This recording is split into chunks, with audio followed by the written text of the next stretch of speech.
Hello. I'm gonna make a yardstick long wreath to put on at my front door. I put one up, but it's got too much red in it, so I'm gonna make something with more orangey looking colors. And I had to put I don't know if you can see, I had to put up something to hang it with. And I stapled it. So I put a little piece of cardboard back here to keep from having everything come through on the other side. Y'all have probably done this before anyway. But I'll be back in just a minute. Okay, what you have to do is you have to take your chenille stems and you have to put one in the middle, and in the same spot you put one to the left, or this is the right, you're probably seeing left, and then another one, you put 3 in a row, middle, left side, right side. If they don't want to stay, you can hot glue them a little bit. Can you? I can't even see what I'm doing. Sorry about that. You put one on each side and tighten them up so that they'll stay against the board. And then the one in the middle, you tighten it up. If I can get it. Now it don't look like it's straight. Okay, there it is. Anyway, you just keep tightening it up until it'll stay in place. And like I said, if you have to, you can put a little dab of hot glue on the back of it to hold it in place so they won't slide. And you do that every so many inches all the way down until you get down to the bottom and you put one near the bottom. So you have like 1, 2, 3, 4, 5. It makes this really big, even though it looks kind of small. But I'll show you the rest here, and I'm not going to bore you with doing all of them. Be back in a minute. Can you see the, looks like it's really dark. Let me turn my light on, see if that'll help. Yeah, that helps some. Can you see? You got your hanger, and you've got 3 at 5-inch intervals all the way down. And I'll show you how to start putting the mesh in to make a loop at the top. Turn around this way, and I hope you can, I'll scoot down a little bit so I hope you can see. It seems like I've got a new little gadget on my camera, and it's supposed to follow my face. And I guess maybe it's trying to find my face instead of finding the actual project I'm working on. But anyway, this is it. And I'm going to take 10-inch mesh, and I'm going to use just a gold foiled, just so I will have a base to put orange and stuff on. It'll look more fallish. I'm just going to fold it down so that I'll have a big loop at the top. Let's see, what is that? That's about 7. I'm going to go about 8 inches. Gather it up across the bottom.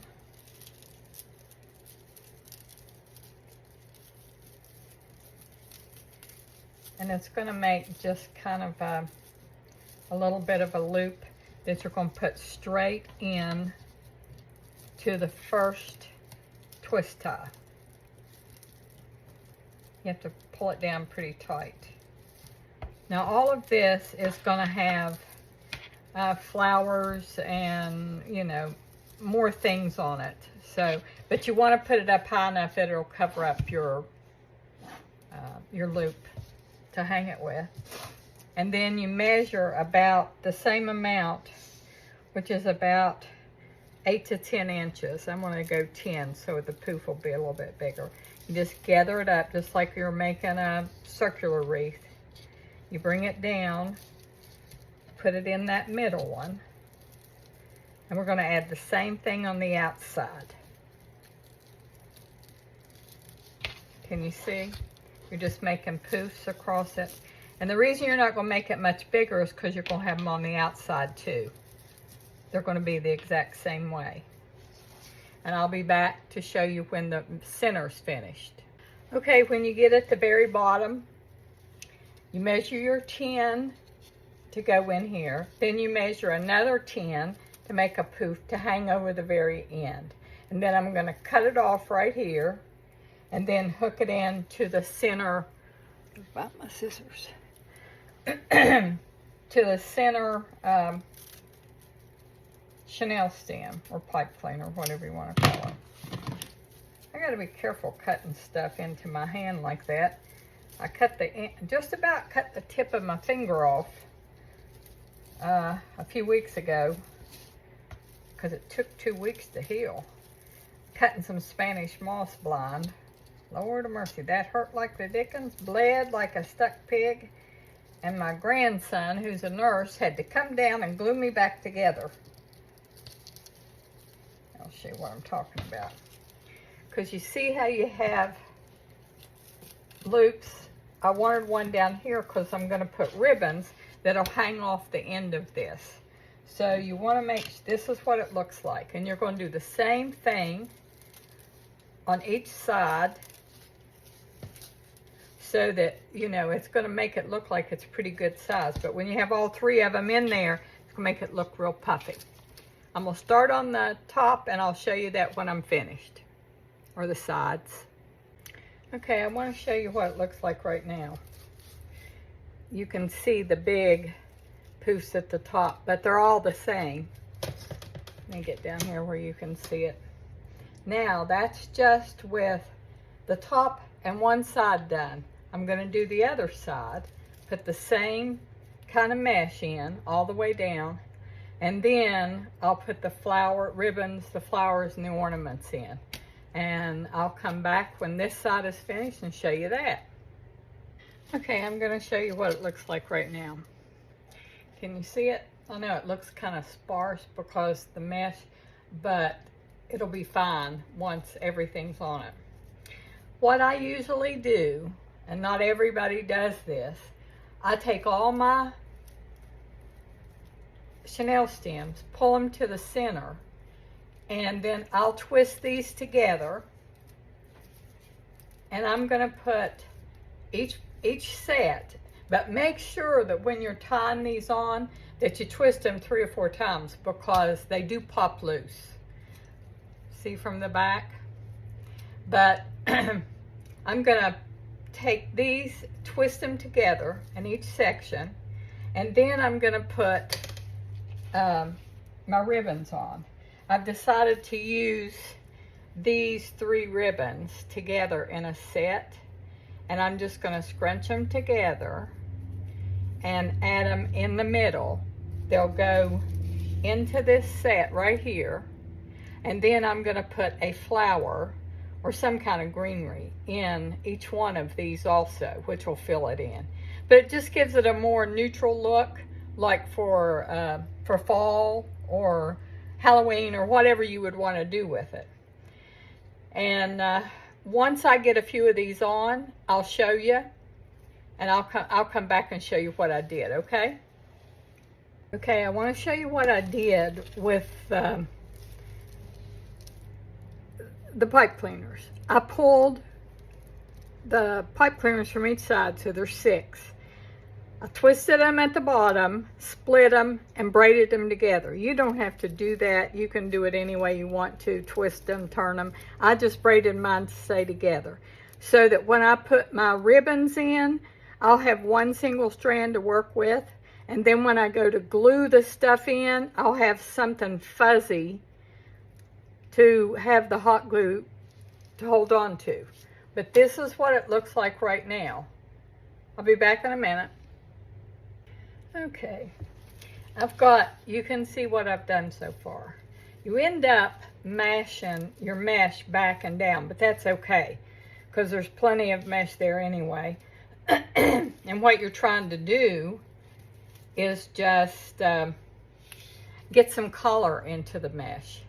And I put the ribbons in. There's 3 ribbons that I used. Oh gosh, I had a whole bunch sitting here. What did I do with them? Well, anyway, oh, here they are. This is what I used. I used a 12-inch, just regular burlap. This one's green and tan and brown. That's 12-inch. And then these are 10 inches. I just gathered them together, put them in, separated them. I put this one over top of the plain burlap. But anyway, that's what I used. You can see you see there how I just twisted them, and you've got these little things here. So when I get my flowers and stuff ready to glue in, I'm just going to twist these sort of in a circle like that, so I'll have somewhere to tuck them down in to hold the glue. And I've got a bunch of different little doodads, flowers and leaves and all kinds of things that I'm just going to use to put them together. It doesn't matter, whatever you like. I know these are carnations, but they're cute, they're peachy. You can put them with a green leaf, you can put them with regular, this kind of, you know, the fall leaves, or you can mix and match whatever you want to put together. And I've still got some, this is 60919 bits and pieces of it left that I can use some pieces off of it, and some regular boxwood. I'm just going to mix a bunch of it together and glue it in so I'll have some color. But anyway, that's what I'm going to do next. And as soon as I put one set in, I'll show you, and then each one that I do, I'll show you, okay? Okay, I put the first set of florals, leaves, just bits and pieces. Sometimes you just have to use what you've got. And so I just put bits and pieces in this one, and I'm going to work on the second one. See, I made the little circles so I can glue through that, and that'll make them stay on. Just a minute. Okay, you can see, you saw the top one. The second one, I just put the greenery, the boxwood, and a carnation. The center one, I put boxwood and a little pick that had a pumpkin and a couple of leaves on it. I'm going to put picks down here too and put different florals in, and I'll be back as soon as I'm finished. Okay, I got it finished. I'm going to go in and show you at the bottom. There's leaves and different florals, a couple carnations, a little pumpkin and some different kind of leaves, carnations again, and some little extra paper leaves. And then up at the top, a red daisy, a few little berries, and just the, you know, you just have to keep messing with it until you get it the way you want it. And this is just for me. And a lot of people would say you can't put all those mixed flowers. Well, I can, because it's for me. It's going on my door. I hope y'all enjoyed this. I do love it. Talk to you later. Bye.